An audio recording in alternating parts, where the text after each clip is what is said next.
The war that many thought would never come broke out again. Poland, attacked from the west by Germany and from the east by the Soviet Union on September 17th, was divided between the two powers. Hitler's lighting strategy proved devastating, and the world watched in fear. September 1929. Dear mother, today I crossed the border. What they call the lighting operation has begun. We march strong and fast! Fast! No one can stop us. They tell us this is necessary, that Poland has been provoking for too long, but I don't think. I just move forward. I'm afraid, but also proud. I'm proud. They say this time we won't lose. That Germany will rise, and I want to be there to see it. Your son, Ernest. Hi. September the 1st, 1939. Germany invades Poland without formally declaring war. In an offensive known as Blitzkrieg, lightning war, German troops advanced rapidly with support from tanks and aircraft. Within a few days, cities like Warsaw are under attack. Civilians try to flee, but the bombings make no distinction. 2 days later, on September 3, the United Kingdom and France declare war on Germany. World War II has begun. World War II wasn't for only Europe. In the deserts of Africa, soldiers from around the world fought under scorching sun for control of the Mediterranean. It was a war of resources, oil, and key positions. The fighting was as vicious as in Europe. Dear Paolo, today I came news that even the doctors don't want to see. Children without legs, men without faces. This is not how I imagined it when I volunteered. The officers say we'll win soon, that the desert will be ours. But sometimes the English don't give up, and the bombings don't stop. Sometimes I wake up crying. I try to stay strong, but I can no longer tell pain from duty. If I don't return, know that I gave everything, even my soul. Lucia. Spring 1941, the Axis force, German and Italian, attempt to conquer North Africa. General Rommel, commanding the Africa Corps, launched offensive against the British in Libya and Egypt. One of the key points is Tobruk, a strategic port besieged for months. The conditions are brutal: sandstorms, stormy heat, lack of supplies. Thousands of Italian and British soldiers died, while field hospitals become overwhelmed. This front, although forgotten by many, becomes a symbol of resistance and of the absurdity of a war that devours men in every corner of the planet. The war ceased to be European and became total. The bombing of London, the Japanese invasion of Asia, and the systematic persecution of millions of people for their origins or beliefs. Concentration camps, until then hidden, were already beginning to multiply. After 2 years of war, the conflict has become global. In June 1941, Hitler broke the pact with Stalin and launched Operation Barbarossa, the invasion of the Soviet Union. It was the largest and most brutal front of the war. Meanwhile, on December 7 of 1941, Japan attacked Pearl Harbor, forcing the United States to enter the war. The battles were now fought on three continents: Europe, Asia, and Africa. The Russian winter, feared by all armies, became an ally of the Red Army. The city of Stalingrad was a frozen hell, where every street was defended as if it were the last bastion in the war. And in a way, it was. Stalingrad, January 15, 1943. Brother, there is no place to the weak here. The city is reduced to rubble, and we keep fighting. Among the ruins, the old cuts to the bone. But surrender is not an option. Every day I see hands fall and I think of our mother, of our distant home. The enemy thinks they will destroy us, but they don't know we fight for something greater, for our land, for our people. I will survive. I promise, Ivan. In the winter of 1942 and 1943, the Battle of Stalingrad became a turning point. After months of close quarters fighting, hungers, and extreme cold, the Red Army managed to encircle and defeat the German force. This victory marked the beginning of the Nazi retreat on the Eastern Front. More than 2 million people died in this battle, the bloodiest of the World War II. Soviet resistance not only halted the German advance, but also ignited hope for liberation throughout Europe. Normandy, Hope crossed the English Channel. Freedom arrived by ship, plane, and parachute. It was the beginning of the end of Nazism, but also the beginning of a Europe that had been rebuilt with broken hands and soul. After the German defeat at Stalingrad, the war changed course. In 1943, the Soviets began to recapture territory and push the Nazi army westward. Meanwhile, in Italy, Allied troops landed in Sicily and Rome fell in 1944. Mussolini was arrested and fascism began to crumble. But true hope arrived on June 6 in 1944, when the Allies launched the largest landing in history of the Bands of Normandy, Operation Overlord.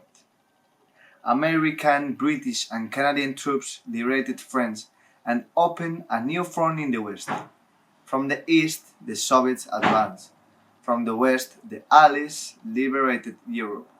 The Nazi regime began to falter, but the brutality did not stop. In the occupied territories, millions of Jews, Roma, the disabled, and opponents continued to be persecuted, imprisoned, and murdered. Paris saw the light again, but Europe was still covered by the shadow of the Auschwitz ovens, the Mudonek barracks, and the silence of millions of victims. The war was ending in the cities, but it was only just the beginning in our memories. Paris, August 26, 1944. Dear sister, today I cried, but not like before. Today my tears were tears of hope. Paris is free. After 4 years of humiliation, of constant fear, of watching our neighbors taken away while we stayed in silent of horror, today the bells we are ringing, today French and American soldiers crosses the Seine. I saw flags waving from balconies. Who's in the squares? Laughter of we had long forgotten, and yet I cannot forget. There are too many empty chairs, too many faces we will never see again. Yesterday I heard the Germans are losing everywhere. They say the war might end soon. Could that be true? Could we live again? I embrace you with all my heart, Charlotte. On August 25, 1944, the city of Paris was finally liberated by the French 2nd Armored Division, supported by American troops. It was a symbolic moment. The European capital that had fallen in 1940 was rising again, but the liberation wasn't just a celebration. In many places, reprisals began. Women accused of collaboration were publicly humiliated. Meanwhile, Allied troops continued their advance toward the heart of the Third Reich. In the east, the Soviets liberated Polish cities and began to uncover concentration camps. The world was beginning to see the full horror of Nazism. The Nazi machine was no longer amazing, but it was still causing destruction. In the Ardennes, Hitler attempted a last desperate offensive.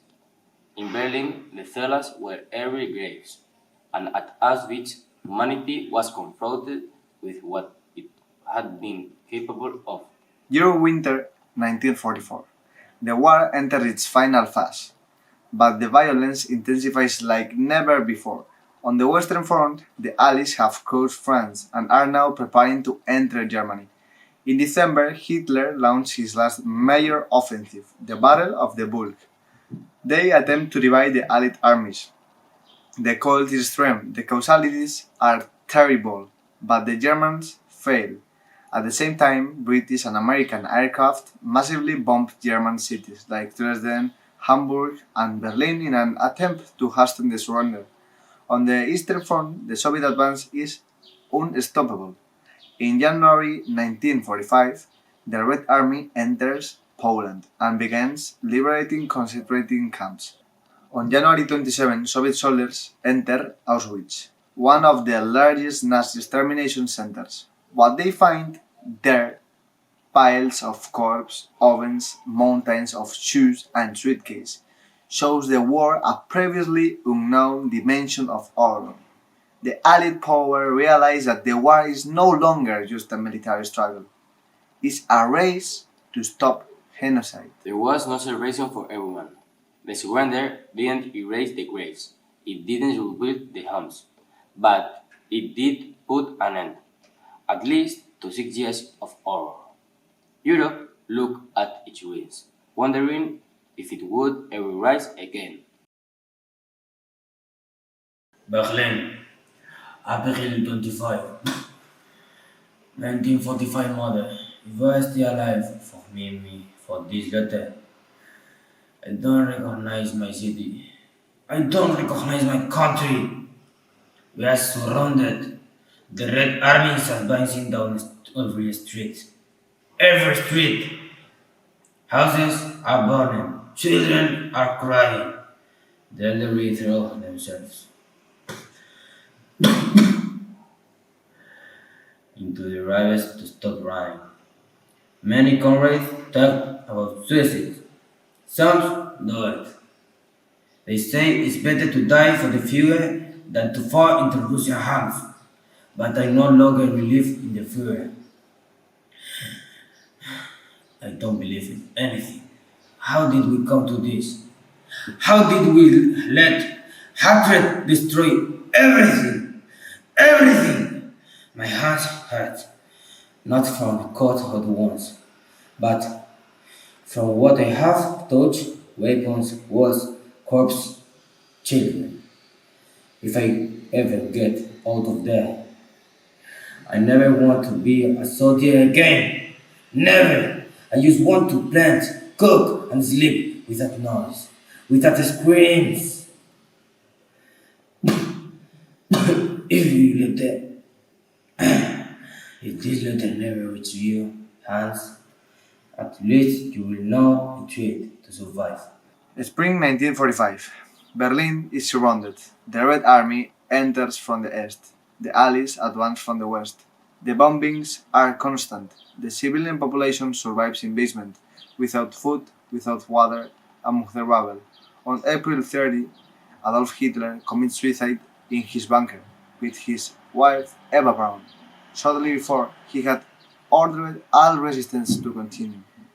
Even though the war was lost, on May 2, Berlin surrenders. And finally, on May 8, 1945, Germany signed its unconditional surrender. The war in Europe is over. The continent lies in ruins. More than 60 million dead, cities devastated, millions of displaced people, widows, and orphans. In the following months, the world will discover what happened in the concentration camps. The Holocaust. An estimated 6 million Jews were murdered, also Roma, communists, the disabled, homosexuals. At the Nuremberg trials, the crimes of Nazism will be exposed, and humanity will have to decide, what have we learned from all this? Refugee camp, Italy, June 12, 1945. To whoever finds these words, the war is over. Soldiers say so, newspapers say so, and the silence of the bombs screams it. But here, among wooden beds, broken bodies, and empty stairs, it doesn't seem like it has ended. I have cared for children without parents, soldiers without legs, mothers without voices. I have also collected letters from the dead, as if reading them could give back the peace of life. Some here still believe in a future, others just want to forget. I don't know what to believe anymore. I was raised to obey, to serve a homeland that no longer exists, to believe our race was superior. Now I see we are just people, that no one truly wins in a war. I have lost friends, I've lost my brother, I've lost my faith in many things, but I don't want to lose hope. If you are reading this, maybe it's because the world has not forgotten what happened. Tell it, write it down, let it never happen again.